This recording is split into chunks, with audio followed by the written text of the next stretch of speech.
Some people do not imagine the worst because they love drama. They imagine the worst because their brain has made a private deal with fear. The deal sounds like this: if I suffer early in my mind, maybe life cannot shock me later. It sounds smart. It even feels responsible. But that deal has a hidden cost. It turns normal life into a place where danger is always one thought away. A message can become a breakup. A typo can become humiliation. A mild symptom can become a serious disease. A quiet room can become proof that something bad is coming. This is the psychology of people who cannot stop imagining worst-case scenarios. And once you see how this pattern works, you realize something important. These people are not simply negative thinkers. Many of them are actually trying to create safety, control, and emotional protection. The tragedy is that the method they use to feel safe slowly becomes the thing that keeps them exhausted. Let us start with the biggest misunderstanding. Worst-case thinking does not begin with fear alone. It usually begins with uncertainty. The human brain is uncomfortable with incomplete information. When the future is unclear, the mind starts filling in the blanks.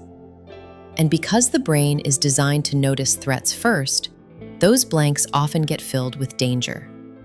That is why uncertainty feels heavier for some people than for others.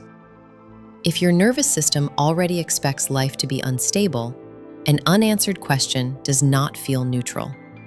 It feels loaded. It feels urgent. It feels like the first sign of trouble. This is how small situations become huge emotional experiences. You send a message, no reply. The mind does not stay with the simple fact, there is no reply yet. It starts searching. Maybe they are upset. Maybe I said something wrong. Maybe I was too much. Maybe this relationship is changing. Maybe I always ruin things. Notice what happened there. One event became a story. Then the story became emotion. Then the emotion became evidence. And once the body joins the story, the thought feels even more true. Anxiety is powerful because it does not stay in the mind. It shows up in the chest, the stomach, the throat, the breath. The body reacts as if the danger is already here. So now the person is not only thinking the worst, they are physically feeling it. This creates a loop. The brain says, your body is tense, so there must be a real reason. Then it searches for a reason and finds one, usually a catastrophic one. This is why worst-case thinkers often say, I know I am probably overthinking, but it feels real. That sentence makes perfect sense. Their nervous system has already signed the thought with physical proof. Now here comes the part most people miss. Worst-case thinking is often rewarded, not in a healthy way, but enough to keep the habit alive. When a person imagines every bad outcome, they sometimes feel a brief sense of readiness. They think, okay, now I know what to expect. Even if the thought is painful, the mind experiences a small hit of control. That control becomes addictive, not because it feels good, but because it feels safer than uncertainty. So the brain learns a habit. Whenever something is unclear, scan harder, think deeper, imagine further, predict sooner. But where does this habit come from? Often from environments where being relaxed did not feel safe. Maybe the person grew up with sudden mood changes around them. Maybe adults were critical, unstable, or emotionally unavailable. Maybe they had to read the room early. Maybe love felt connected to performance. Maybe one mistake brought shame.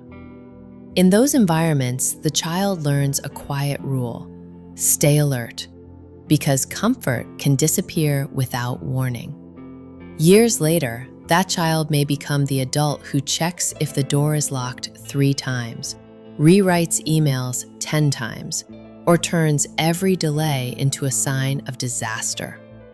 The behavior looks irrational in the present, but emotionally, it may be tied to an old need. Do not get caught off guard again.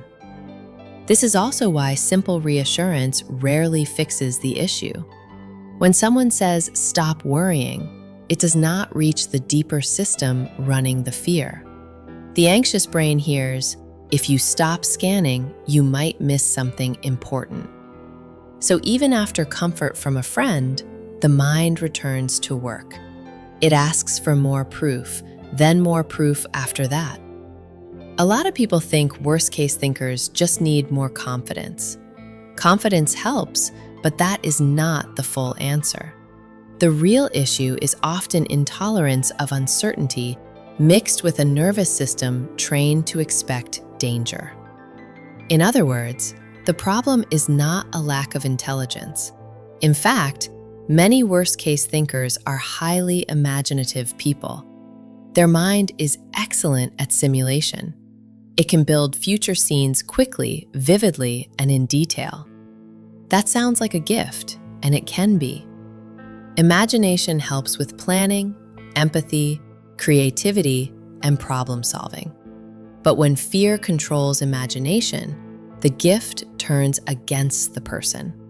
Instead of creating ideas, it creates emotional traps. So what does healing actually require? First, the person has to notice the difference between preparation and pre-suffering. Preparation says, if this happens, here is what I can do. Pre-suffering says, let me emotionally live through the disaster before it exists. One is practical, the other is punishing. Second, they need to challenge the hidden belief that worry equals love, care, or responsibility.